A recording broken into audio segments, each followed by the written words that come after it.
Hey guys, welcome back to other video of मोटिविस। भाई आज हम बात करने वाले अपने XUV 700 के बारे में।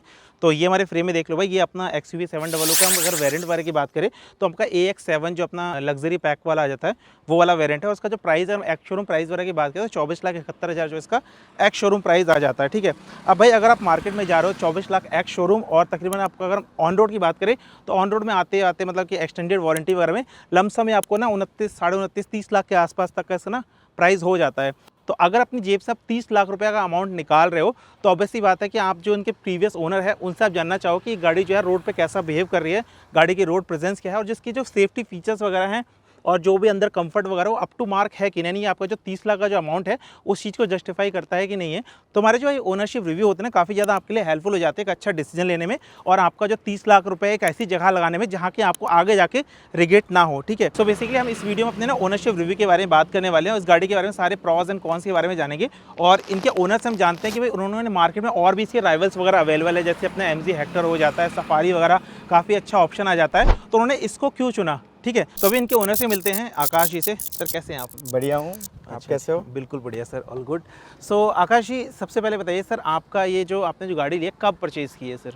ये मैंने 5 नवंबर को दिस ईयर डिलीवर हुई है ये कार। 5 नवंबर को आपने ली है, मतलब अभी 1 महीने हुआ अगर हम बात करें ना। हाँ, 1 महीने के आसपास हुआ है। 10 और ये दिन वेरिएंट का कौन सा है अपना? ये वेरिएंट है AX7 लग्जरी पेट्रोल। पेट्रोल है, और ट्रांसमिशन की बात करें तो ऑटोमेटिक ट्रांसमिशन है। ठीक है, सो भाई आपने ये गाड़ी मतलब नवंबर में लिया, अभी रिसेंटली 1 महीना हुआ इस गाड़ी को लिए हुआ। ठीक है, तो आपने जब ये गाड़ी परचेज किया, आपने इसके लिए तकरीबन जैसे स्टार्टिंग बताया था 24,71,000 इसका एक्स शोरूम है। ठीक है, और ऑन रोड में आपको कितने की पड़ गई इस गाड़ी, ये गाड़ी? 2975 including extension warranty, extended warranty के साथ। Other things like if you are taking add ons on the insurance and other things that is up to you. Okay, और कुछ आपने इसमें आई थिंक कुछ एसेसरीज वगैरह भी लगवाई हैं, तो इंक्लूड एसेसरीज आपको? एक्सक्लूडिंग एसेसरीज, मतलब कि अगर आप कोई स्टॉक में लेता है तो उनको 29.5 के आसपास तक का प्राइस पड़ जाएगा। ठीक है, अच्छा जब आपने गाड़ी ली थी, मतलब कि आप अगर 29 लाख रुपए लगाने वाले हो, ठीक है, तो ऑब्वियसली बात है तो आपने और भी देखा, बीइंग इंडियन कस्टमर, ठीक है, कंज्यूमर, तो हमने और भी गाड़ी आपने चलाई होगी। ठीक है, सफारी भी है, काफ़ी अच्छा ऑप्शन आपके पास आ जाता है, हाई क्रॉस भी है, प्लस अगर हम बात करें MG आपका हेक्टर वगैरह भी है, वो भी आपका आ जाता है। तो आपने उन सब की टेस्ट ड्राइव ली 7 सीटर में? Went for the test drive of Tata Safari. तो the time I book this car in Feb I book this car, and उस टाइम पे सफारी में ADAS ही नहीं था। और कुछ आगे का अपडेट भी नहीं थी। So that time I book this car, और पहले से भी घर में महिंद्रा की कार्स रही हैं, और we were means mainly on that side की महिंद्रा ही लेनी है, but we tried everywhere after sales everything, after getting all those things, we came to the decision कि okay, we will go for that. It is easy for the ride, because I told you already that it's a family car. It's not like I am only going to drive. My father is going to drive, my wife is going to drive. So accordingly I have chosen this car because it's very easy, and of course ADAS will make the life easy. And अभी तक आप reviews भी उस समय ADAS के अच्छे थे, क्योंकि now I am giving review, but that time I was also going to be a customer, so मैंने भी कई रिव्यू लिए, तो ADAS के रिव्यू इसके अच्छे थे। अच्छा, so I have chosen this car। अच्छा, और सफारी में उस वक्त तक आपका अगर देखा है तो हाइड्रोलिक ही आता था, मतलब पावर स्टीयरिंग भी नहीं था, काफ़ी कुछ था, है ना, जो डिफरेंस था, एंड आफ्टर सेल्स का भी मैंने काफ़ी कुछ कंपैरिजन किया।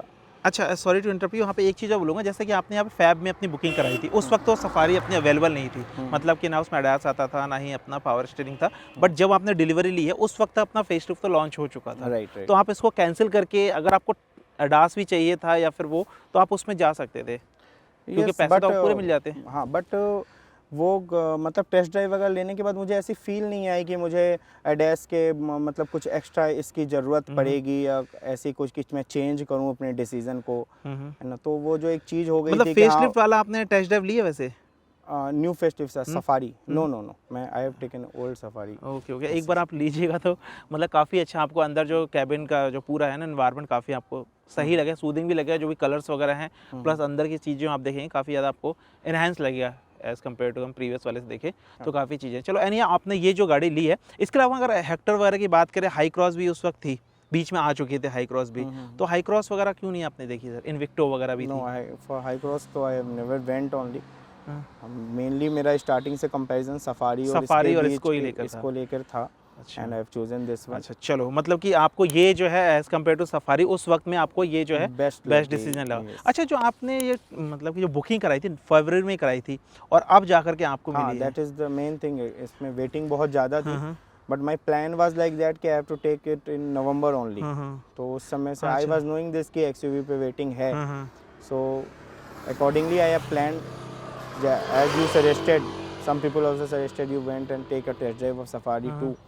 मैं सफारी के लिए भी गया, बट दैट टाइम तो मुझे कंपैरिजन में इतनी नहीं है। And once I took the decision तो देन इट्स ओके, क्योंकि see in cars every year you are going to get new technology. Every year you can not change your car just like that. बात है obviously, हमेशा time to time इसमें upgrade वगैरह changes वगैरह 5-6 year तो आप drive करोगे ही same. हाँ, बिल्कुल करेक्ट है। अच्छा, चलो अभी हम आते हैं इसके मतलब कि आपका जब आपने बुकिंग वगैरह कराई थी उसका एक्सपीरियंस कैसा रहा सो फार, मतलब अभी तक का जो एक्सपीरियंस रहा at the time of delivery और अपने बुकिंग के टाइम में? After sales everything is better in Mahindra. अच्छा, या मतलब स्मूथ था, कुछ ऐसा प्रॉब्लम नहीं है, ऐसे कोई इशू नहीं था। ओके, और अभी तक आपने इसे चला कितना लिया है? It's around 3300 kilometre. 33 मतलब एक महीने में 3300 किलोमीटर के आसपास चला है। काफ़ी सही hilly area, Nainital and all, and the Jaipur and many places I went with this car. Okay, मतलब कि अपना सिटी और अपना हाईवे दोनों ही कवर आपने करा। राइट। ओके, तो 3300 किलोमीटर के आसपास अब जैसे आपने ड्राइव कर लिया तो उसमें आपका सिटी भी मतलब कि है और हाईवे भी इंक्लूड दोनों ही आपका, ठीक है। तो अगर हम यहाँ पे माइलेज वगैरह की बात करें तो जो कंपनी क्लेम करती है इस गाड़ी में, मतलब इतने बड़े इंजन के साथ में, अगर यहाँ पे इंजन की पावर की बात करें तो आपका 2 लीटर का इसमें इंजन आ जाता है और टर्बो चार्ज आता है, तकरीबन 197 bhp और 380 Nm का टॉर्क मिल जाता है इसमें, ठीक है। 4 सिलेंडर इंजन है, तो इतना हैवी इंजन जो कंपनी क्लेम करती है वो सिटी में आपको बोलते हैं 11, ठीक है। और अगर हाईवे की हम बात करें 13 के आसपास तक वो क्लेम करती है ARI माइलेज। तो आपको कितना मिल रहा है और ये आपको माइलेज नहीं लगता है बहुत यार कम है अगर देखा जाए तो? But it's okay, all the like heavy engines I have compared before also, not much difference. तो इस हेवी इंजन के साथ ठीक है। और I am getting the mileage of around city में, in city I am getting 9.5 to 10 and highway around 12.5 I'm getting. 12.5, yeah. At starting it was quite lower, but now slowly it has came up. Obviously बात है। हाँ, अभी इसकी first service भी नहीं हुई, सिर्फ इनिशियल चेक्स वगैरह हुए होंगे, राइट। तो फ्री ऑफ कॉस्ट होगा उसमें तो कुछ है ना। तो ये फर्स्ट जो सर्विस आप मतलब एक्सपेक्ट क्या कर रहे हैं, इसका प्राइस वगैरह क्या आएगा? मतलब इतना बड़ा जो इंजन है, आपके किसी फ्रेंड ने भी इसकी सर्विस वगैरह या फिर कंपनी ने आपको बताया होगा कि इतना आप एक्सपेक्ट कर सकते हो इस प्राइस का? डिपेंड्स कि कितनी किलोमीटर। जब मैं फर्स्ट सर्विस के लिए जा रहा हूँ I am going on the yearly basis, और 10,000 में आपका इसमें 10,000 किलोमीटर अगर मैंने पूरे किए and how was the driving, that also depends. So देखेंगे उस टाइम क्या 4-5 हज़ार के आसपास तो इसका आना ही चाहिए, बिकॉज अभी तक जितना मैंने सुना है और जितना मैंने और भी रिव्यू किए हैं तो इसके इतनी बड़ी इंजन में भी तभी भी आपको ना 4 से 5 हज़ार के आसपास तक आता है, अनटिल अनलेस आपका कुछ इसमें कोई स्पेयर पार्ट वगैरह कुछ चेंज ना हो तो इतना ही आएगा, ठीक है। इससे ज़्यादा नहीं आना चाहिए। अच्छा, और इसके अलावा हम अगर बात करें, अगर आपने जैसे 3300 किलोमीटर के आसपास चलाया है तो इसमें जैसे आपने क्रूज वगैरह तो बता दें, क्रूज सही है, रिलायबल है, ADAS वगैरह भी सही है। I told you driven more than 150 kilometers. Around 115 was the speed. It was working very fine. Okay. No need to worry at all. But of course, I will also say what Mahindra people told me: be attentive all the time. Don't leave the steering. So I was with family, so I was attentive. अच्छा, और इसमें अगर हम driving मतलब कि steering वगैरह की बात करें, मतलब स्टीयरिंग के साथ मतलब कितना रिस्पॉन्सिव है? पावर स्टीयरिंग है, टिल्ट एंड टेलीस्कोपिक दोनों से मिल जाता है, मतलब और कितना रिस्पॉन्सिव है? It's completely very good at all. I can say you very easy to handle, and you don't need to worry for what you say the hard steering and something. No problem at all. बहुत अच्छे से काम मतलब कि अगर turn पे हम बात करें, जिस तरह टर्न लेते हैं या फिर रिटर्न आना हुआ या फिर हैंडलिंग वगैरह हुई तो काफी it's very easy, smooth and light, तो ऐसा कोई इशू नहीं है। और इसमें जो आपका ब्लाइंड व्यू मिरर आ जाता है, जो इंडिकेटर से आप करते हैं तो वो काफी ज्यादा हेल्पफुल, 360 कैमरा आ जाता है ना। The time you have given the indicator which ever left और right, that camera will come turn on and it will show on in front screen of the driver, तो वो काफी ज्यादा हेल्पफुल है new driver. अच्छा, एक चीज आप बताइए, आपने बताया कि जैसे आप इसका ऑटोमेटिक ट्रांसमिशन आप यूज कर रहे हैं, तो मेरे ख्याल से ऑटोमेटिक ट्रांसमिशन लेने का रीजन ये भी रहा हो जस्ट बिकॉज आपकी जो वाइफ है वो भी न्यू ड्राइवर है, तो उनके लिए भी काफी ज्यादा इजी हो जाएगा। आई told you already it's a family car, I am not only going to drive, so I have to think about it. It will be easier for like my child is also, he is now 2.5 years old, so if she is driving alone with child, he can easily handle it. So in that way we have chosen. अच्छा, all उनका these कैसा things. Feedback है इस गाड़ी को लेकर के, being lady driver? मतलब कुछ ज़्यादा कभी कभी ऐसा होता है इतनी बड़ी गाड़ी ड्राइव करना, और अच्छा न्यू ड्राइवर वो कितने ज़्यादा मतलब ईजी है She उनके is लिए? very comfortable. She is very comfortable driving this car. कोई इशू नहीं आता No, उनको? not at all. चलो ठीक है। अभी हम बात कर लेते हैं सिटिंग कंफर्ट वगैरह की। तो आपने जैसे 3300 किलोमीटर, अभी इसमें कोई लंबा पैच आपने ट्राई किया था? 300-400 किलोमीटर एक बार वन गो में आपने चलाया हो, बीच में छोटा मोटा ब्रेक लेकर 250 के? around one go. तो उसमें अब सीट्स कितनी कंफर्टेबल है? थाई सपोर्ट हो गया या फिर It's जो good. भी I've never felt like. In fact, my Back dad, pain वगैरह he कभी? was also telling he was quite familiar with the previous Mahindra Bolero Scorpio, and he was comparing with that. He was हाँ, telling उसमें तो it's काफ़ी ज़्यादा body roll yes, था, वो तो अपना it's- लेडर yes, फ्रेम हो जाती है, ये it तो अपना was quite good. He was feeling very comfortable. He also told me that I never felt like I'm tired or something like this. और रियर सीट कंफर्ट भी तो काफ़ी सही है। Yes, once around 200 kilometers from Jaipur to Ranthambore we went, and around 300 kilometers. So all seats were occupied, and nobody has told me कि I asked just like that how was the experience. Obviously बात है, 30 लाख रुपए लगाए हैं तो सबका feedback जरूरी है कि भाई So I कैसा asked कंफर्ट है। those people कि how you feel, like you feel any tiredness? They told this quite good, and for rear seat you will get extra AC also. हाँ हाँ ठीक है। और थर्ड रो both में कैसा side. कंफर्ट? थर्ड रो तो सिर्फ बच्चों के लिए ही होगी, क्योंकि ज़्यादा No, no, no. स्पेस तो है इसमें। इसमें किस two- तरह का two स्पेस है people थर्ड can रो में? easily sit. अच्छा, तो थर्ड रो मतलब कितना, मतलब 6 फीट वाले बंदे के लिए तो नहीं बोलेंगे? नहीं, 6 फीट वालों को थोड़ा सी परेशानी हो आएगी। सकती है। हाँ, ओके ओके, चलो एक बार हम ना सीट का कंफर्ट भी एक बार चेक कर लेते हैं, ठीक है? ओके, तो 2750 mm का ना इसमें अपना व्हील बेस मिल जाता है, तो एक बार ना इसका सिटिंग कंफर्ट चेक कर लेते हैं। और एक चीज़ देखो यार, यहाँ पे ना ये अपना मेमोरी सीट्स आ जाते हैं इसमें, राइट। पावर सीट्स आ जाती है, और इसमें 3 मेमोरी के ऑप्शन है आपके पास, 1 2 3। मतलब कि इसमें आपको जो भी अपने कंफर्टेबल के अकॉर्डिंग आप सिलेक्ट कर सकते हो, उसको सेव कर सकते हो। तो नेक्स्ट टाइम जब भी आओगे तो उसको सिलेक्ट करके राइट। आप अपने, जैसे आपके फैमिली में 3 मेंबर है तो उनके अकॉर्डिंग अपना जो 1 2 3 है ना, तो वो आप कर सकते हैं, काफ़ी ईजी हो जाता है। तो ये देख लो यार, ये मेरी ना कंफर्टेबल ड्राइविंग पोजीशन है जो कि मैं करता हूँ। मेरी हाइट जो है कंप्लीट 6 फीट है, तो अगर 6 फीट वाला बंदा ड्राइव करता है तो इससे मतलब आपको आइडिया मिल जाएगा कि कितना आपको नी या लेग रूम मिलेगा, ठीक है? सेकेंड रो में देख लो, इतना अच्छा, ये काफ़ी सही मुझे नी रूम मिल रहा है। हेड रूम नो डाउट काफ़ी सही है, ठीक है? और थाई सपोर्ट भी ठीक ठाक है, कोई इशू नहीं है। 3 बंदे भी इजीली बैठ जाएंगे, कोई इशू नहीं है। 2 बंदों के लिए काफ़ी कंफर्टेबल है, 3 भी इजी बैठ जाएंगे, ठीक है? अच्छा चलो, ये सारी चीज़ें हो गई। अगर यहाँ पे हम कुछ ऐसे प्लस पॉइंट की बात करें जो आपको लगता है काफ़ी ज़्यादा यूजफुल है और यूज टू आप उस चीज़ के लिए हो भी गए। As while you are driving, I can say this knob is very useful for you, because by this, touching the screen and increasing the volume and reducing the volume, it will difficult while driving. So easily you can use this for increasing the volume or reducing the volume. You can call, Disconnect or manage- connect, yeah, अच्छा। yeah. You can manage the calls. You can open your playlist, music playlist, because while driving, if you are alone, it's very difficult for you to manage things from the screen. So you can do it from here. That plus point I can say. Okay okay, तो ये जो अपना knob है काफ़ी ज़्यादा आपके लिए helpful हो जाता है ना? Right, right. यूज टू भी है। And one thing, this part is still they have given like not the Up to mark, मतलब कि कुछ नहीं है। This one I think they should मतलब upgrade. प्लास्टिक की क्वालिटी थोड़ा सा और अच्छी हो सकती है, but Yeah, they can use this now. Most of the cars they are giving this part as like foamy look, soft है। जिस तरह से ये soft, सॉफ्टनेस yeah. दिया तो वो भी अगर देते तो काफ़ी ज़्यादा प्रीमियमनेस और ऐड हो जाती और है। ऐड हो जाती है। राइट अच्छा, राइट। अच्छा। तो भाई ये कुछ चीज़ें हैं जो कि कुछ अच्छी हैं, कुछ बेकार हैं, ठीक है? अच्छा सर, अभी हम मेजरली बात कर रहे थे जो कि महिंद्रा XUV 700 जो लेते हैं, तो इतने सारे फीचर्स होने के बाद उनको लगता है बग वगैरह भी आ रहे हैं, जैसे हैंडल वगैरह सही से नहीं जा रहे अंदर, या फिर अंदर स्क्रीन वगैरह में कुछ लैग आ रहा हो? अभी तक मैंने ऐसा कुछ फेस नहीं किया है। Only the Bluetooth connection with my Android phones mainly, while going on the highways, in between it got disconnected for 5 seconds, then reconnect. That will happen.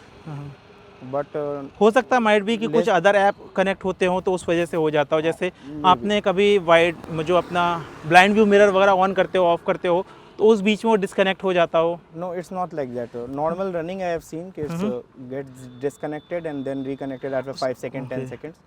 It will happen on mainly on Androids. अच्छा not अच्छा, on the Apple में ऐसा कुछ issue Apple में कोई issue नहीं. तो Apple अभी I have tried सॉफ्टवेयर वगैरह का भी अपडेट वगैरह कराया, हो सकता है सॉफ्टवेयर अपडेट के बाद ये इशू रिजॉल्व हो जाए. नहीं, अभी तो एकदम न्यू है और ऐसा कोई सॉफ्टवेयर अपडेट तो शो नहीं कर ये रहा आपने चेक किया महिंद्रा से कुछ सॉफ्टवेयर अपडेट नहीं, वगैरह? अभी लास्ट प्रीवियस सर्विसिंग पे तो पूछा था तब तो कुछ ऐसा नहीं. अपार्ट फ्रॉम दिस, इसके अलावा तो कुछ और इशू तो नहीं है ना, जो कनेक्टिविटी इशू आता है बाकी? और तो नहीं, कुछ और तो कोई ऐसा बग वगैरह जो I have seen so many, I was scene so many videos before, अभी तक कोई ऐसा बग नहीं मुझे फील हुआ है. लाइक हैंडल्स, डोर हैंडल्स के लिए लोग कंप्लेन करते हैं. नहीं, क्योंकि मैंने कुछ वीडियो देखी थी, उसमें क्या है, हैंडल जैसे आप अभी अनलॉक कर रहे हैं, ठीक है, ये खुले ही रह जाते हैं, बंद नहीं होते. ऐसा कभी भी एक आधा टाइम पे कभी भी नहीं हुआ. और अभी स्क्रीन, अच्छा म्यूजिक सिस्टम कैसा है इसका? नो डाउट 12 स्पीकर से जाते हैं. 12 स्पीकर से अच्छा है, अच्छा आउटपुट काफी अच्छा है. आउटपुट काफी अच्छा है, आप अच्छा फील करोगे, नो डाउट. और सूदिंग सी वॉइस है, मतलब कुछ ज़्यादा वो नहीं है ना. Very nice. ओके. और इसके अलावा अगर हम एसी वगैरह की बात करें, इतना लंबा कैबिन है, काफ़ी बड़ा कैबिन है. They have given dual zone, like 2 zone they have given. So if front और रियर में अलग होगा ना? Right. Okay. So if accordingly you can adjust both the temperature for both the zone. No, तो काफ़ी effective है, कोई issue नहीं है. कोई इशू नहीं. अच्छा, थर्ड रो में इसके एसी के वेंट्स वगैरह हैं? थर्ड रो में 2 vents are there, and for that different switch is there. If nobody is sitting in the rear, no need to start that. If somebody is sitting in the rear, you can start. और अगर यहाँ पे इसके charging ports वगैरह की बात करें तो सारे मतलब सफिशिएंट है, मतलब आगे पीछे रियर में सारे हैं? इसमें चार्जिंग पोर्ट्स आगे हैं, एक वायरलेस चार्जिंग है और आगे चार्जिंग पोर्ट हैं. पीछे रियर में भी होगा, वेंट्स वगैरह के पास भी होगा. और डोर की ओपनिंग वगैरह तो काफ़ी सही है, ठीक है, चारों पावर विंडो मिल जाती है, कोई इशू नहीं है. 1 लीटर की बोतल भी इजीली आ जाएगी, कोई इशू नहीं है. रियर सीट्स हम चेक भी कर चुके हैं. अच्छा, यहाँ पे हम बात कर लेते हैं मेन बूट स्पेस वगैरह की, बिकॉज अगर आप लॉन्ग ट्रिप पे जाते हो और 7 सीटर आपने ले रखी है, तो उसमें वो किस हद तक मतलब सही है? मतलब कि यूजली यही दिक्कत आती है बूट रहता नहीं है. हाँ, boot space, small luggage you can keep here like this.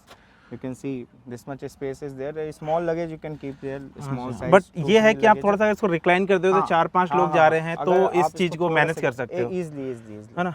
Otherwise जो है इसमें काफी मतलब 240 सीटर के आसपास का जो है. कंपेयर टू सफारी, इस boot space is more actually. अच्छा, ये मैंने नए वाले में चेक नहीं किया है, वो भी करेंगे, दिखाएंगे आपको कि कितना बूट स्पेस है नए वाले में. ठीक है, फिलहाल पार्किंग सेंसर इसमें 2 मिल जाते हैं, रियर कैमरा है, 360 कैमरा मिल जाता है. ठीक है, कुछ इस तरह से रियर प्रोफाइल है. अच्छा, अभी और इसके बाद हम फाइनली अगर पूछे सस्पेंशन वगैरह कैसा है, क्योंकि कुछ वीडियो में मैंने देखा है और कुछ मैंने 1-2 लोगों से ही बात की है, तो उन्होंने बताया सस्पेंशन वगैरह इतने ज़्यादा इफेक्टिव नहीं है, मतलब स्मूथ नहीं है, कभी कभी भट भट की आवाज़ या फिर नॉइज आनी, अनोइंग सी, ऐसा कुछ भी? Never felt like this.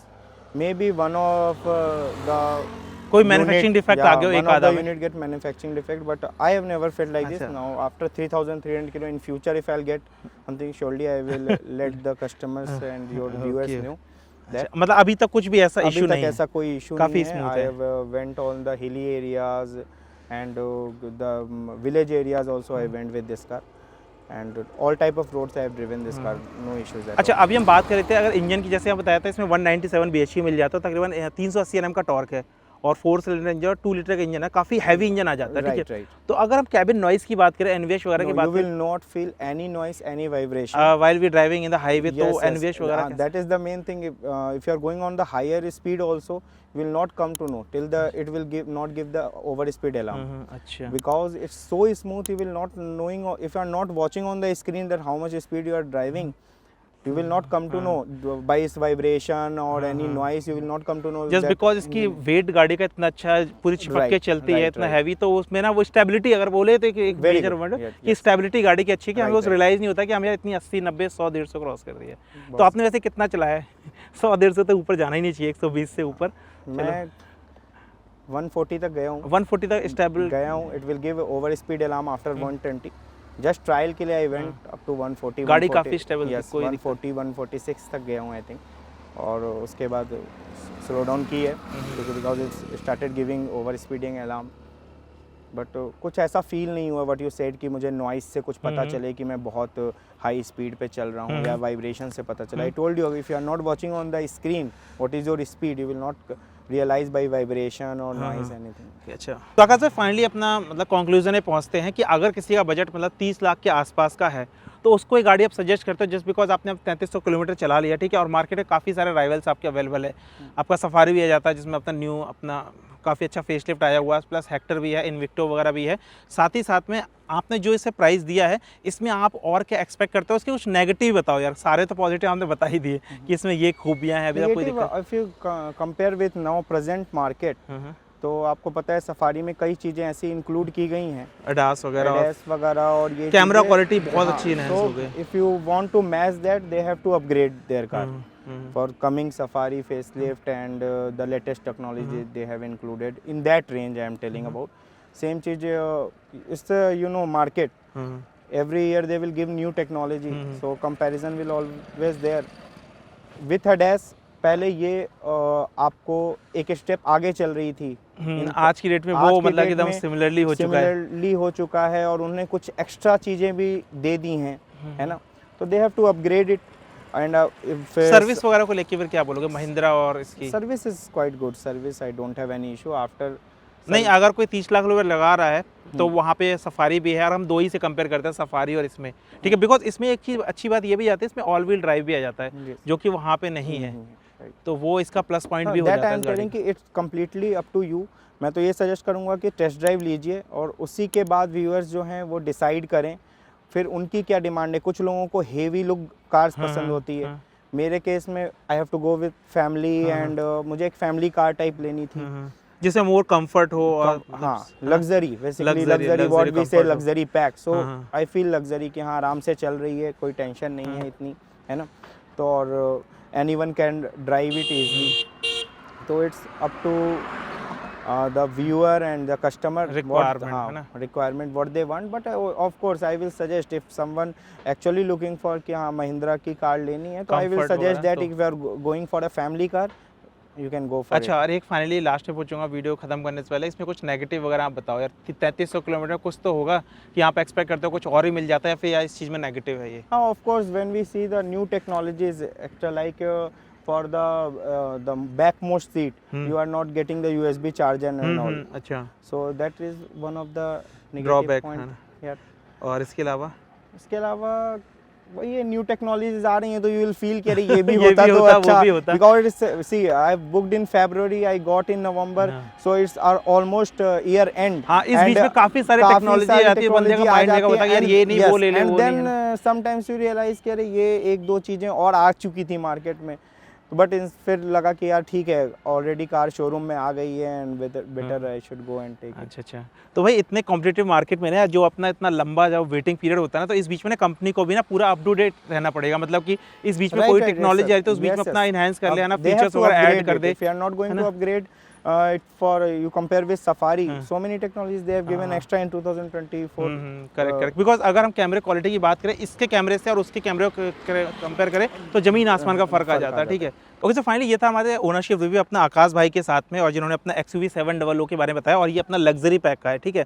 तो भाई अपना 30 लाख रुपए का आप मार्केट में डालने जा रहे हो, मार्केट में मतलब इन द सेंस कि अपना एक अच्छा व्हीकल परचेज करने जा रहे हो, तो ये वीडियो ना आपके लिए हेल्पफुल भी हो जाएगी, ठीक है, जिसमें आकाश ने 3300 किलोमीटर के आसपास सारी चीज़ में नेगेटिव पॉजिटिव बता दिए, और इस गाड़ी को परचेज करना चाहिए कि नहीं परचेज करना चाहिए। एनी हाउ अगर आप 30 लाख रुपए डालने जा रहे हो तो अपनी रिक्वायरमेंट के अकॉर्डिंग देखो, राइट, क्योंकि मार्केट में सफारी भी है, हेक्टर वगैरह, इट्स इंडिविजुअल चॉइस, है ना, तो जैसे आपने अपना कंफर्ट वगैरह देखा है ना, राइट। अगर किसी को अपना ऑल व्हील चाहिए तो अपना ऑल व्हील में भी जा सकते हो यहाँ पे, ठीक है, या फिर स्कॉर्पियो एन में जाना है तो वहाँ पे भी जा सकते हैं, right. It's up to you how you want to drive the car, who all are going to drive the car, you can ask your family members what type of car they are looking for. Okay, तो यार यही है कि अगर आप मतलब कोई भी 30 लाख के आसपास अपना डालने जा रहे हो तो हाँ, अगर ये गाड़ी आप देख रहे हो तो ये अगर आपके कोई फ्रेंड वगैरह भी सर्च कर रहे हैं तो उनके साथ ये वीडियो शेयर कर सकते हो, तो वो काफ़ी ज़्यादा हेल्पफुल हो जाएगी, जस्ट बिकॉज हमने इंटीरियर वगैरह भी दिखाया, सारी चीज़ें दिखाई।